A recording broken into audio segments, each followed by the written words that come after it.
خوش خوش واپس آئے گا، اور جس کا نامہ اعمال اس کی پیٹھ کے پیچھے سے دیا جائے گا تو وہ موت کو پکارے گا اور دوزخ میں داخل ہوگا۔ وہ اپنے اہل و عیال ہی میں مگن رہتا تھا، وہ تو خیال کرتا تھا کہ اللہ کی طرف لوٹ کر نہ جائے گا، کیوں نہیں؟ اس کا پروردگار تو اس کو دیکھ رہا تھا۔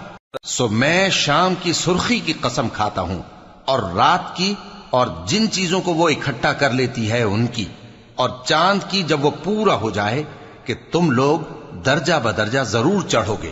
تو ان لوگوں کو کیا ہوا ہے کہ ایمان نہیں لاتے، اور جب ان کے سامنے قرآن پڑھا جاتا ہے تو سجدہ نہیں کرتے، بلکہ کافر جھٹلائے جاتے ہیں، اور اللہ ان باتوں کو جو یہ اپنے دلوں میں چھپاتے ہیں خوب جانتا ہے۔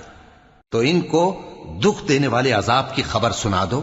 ہاں، جو لوگ ایمان لائے اور نیک عمل کرتے رہے ان کے لیے بے انتہا اجر ہے۔